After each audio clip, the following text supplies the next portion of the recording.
So now what? Having had all this conversation, where are you now? Is the answer to, just like you say, chill, relax, continue to pray and meditate and follow your heart's desire?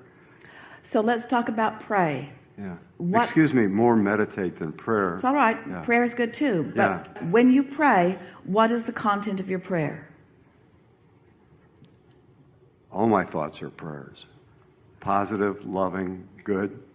In situations that I judge harshly, to remind myself to see what God's not seeing. We're right on something really important. Yeah. So a prayer that comes from an awareness of need is counter to your value. A prayer of open, outward, even vocal appreciation is a prayer that aligns you with all that you desire. And when you say, I'm in a constant state of prayer, it means you're in a constant state of asking. But, this is such an important thing that we're just standing here on the brink of. Because in your awareness that you are asking to move from where you are to a different place, there is a blockage. That's why we're asking all of you to be less aware of where you are in relationship to anything. Can you feel what we're talking about?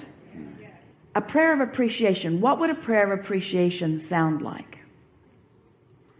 It's beautiful. The sun shining.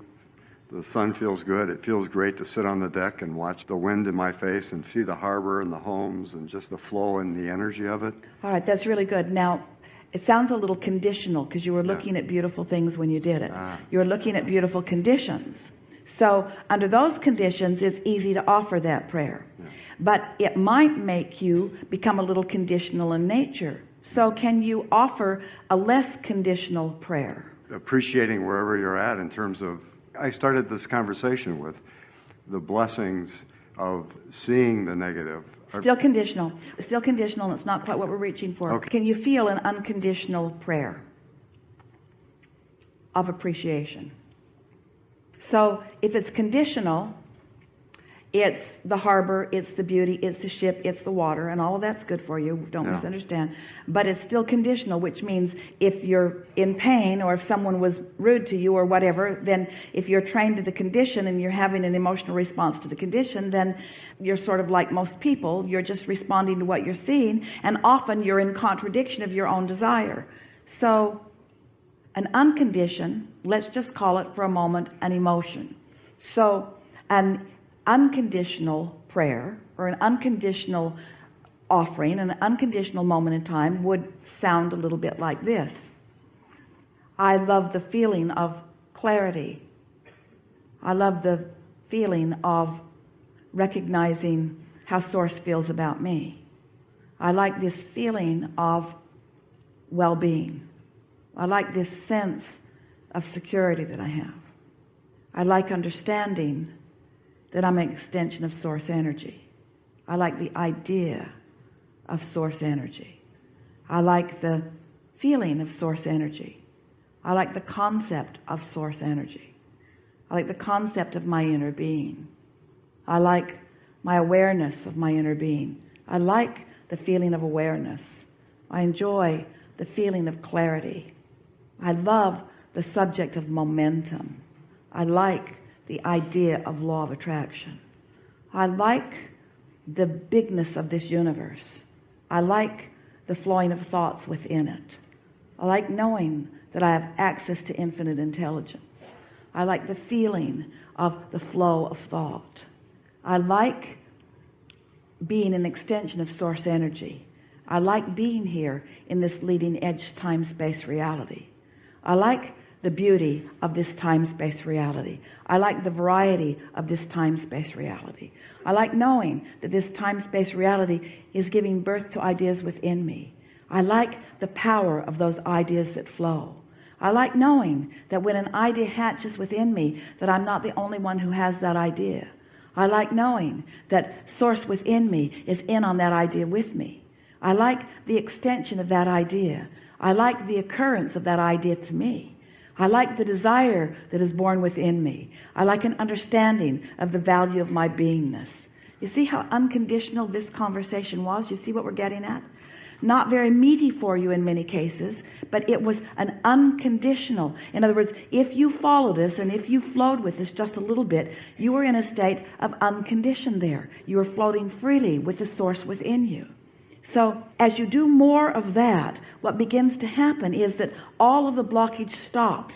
When you meditate and you quiet your mind, that's what happens. When you quiet your mind, you stop thought, and therefore you stop resistance, and so there's no contradiction within you. But by having this conscious conversation about these unconditional things, what happens is you begin to steady yourself. You begin to accomplish a vibrational set point that establishes a different category within you. It's a category of knowledge. It's a category of knowing. It's a category of love. It's a category of clarity. It's a category of well-being. It's a category of love. It's a category of appreciation. And do you know what? A consistent aligning with that category then brings you, in terms of law of attraction, it brings you fun people to play with. It brings you more ideas. It brings you rendezvousing with beautiful things. It puts you on your deck at the moment that the whale jumps out of the water. That category then yields to you conditions. So can you feel what we were just accomplishing here? We were approaching it unconditionally, which wasn't easy and didn't feel natural to any of you. But as you stay there long enough and you accomplish that, then what happens? Your set point moves, your point of attraction moves, and now you finally got your own tiger by the tail.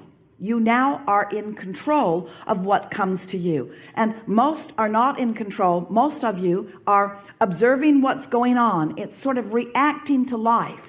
So as you're reacting to life, you're having emotions that you don't feel any control over, because you really don't have control over them, because you had a category going on within you that you didn't know you had going on within you. And so things are coming to you that match that, and then you're trying to sort it out the long, hard way. So what this conversation was about proactively, in advance, pre-paving your vibration in order to accomplish your point of attraction before it comes. What do you think about that? When you wake up in the morning, that's your best opportunity to do just that. Because while you slept, the momentum of any set point or any vibrational category that you had going on before, any emotional vibrational category that you had going on before, is now subsided almost completely. And so as you sit offering your prayer of unconditional appreciation, can you hear what we're guiding you to? Because if it's a conditional appreciation, there's a trap in it, because every subject is two subjects. And so you think you're appreciating your children, but you might be more worried about them than you are appreciating. You might think that you're appreciating abundance, but you might be more worried about not enough abundance than you are about abundance. So by approaching this unconditionally, you have a much better opportunity to establish your vibrational set point, and then your day will revolve around this vibration, which is your point of attraction, that you then can observe. And then after a while, your observation fuels what you do want. And that's really what you intended when you came into this physical time-space reality. You knew that there was enough that would inspire you to desire, but you didn't plan on getting so stuck in step one. We're happy to have had this conversation. We're happy that as many of you as did enjoyed it. We're not worried about those of you who said, when is this going to be over? Because it's never going to be over until this clicks in and registers with you, until we are able to convince you that you have the ability to tune your tuner to well-being. And if you will do it before you have anything else to think about, then the things that will show themselves to you today will be things of well-being. That really is what this conversation was about. And we liked it a lot.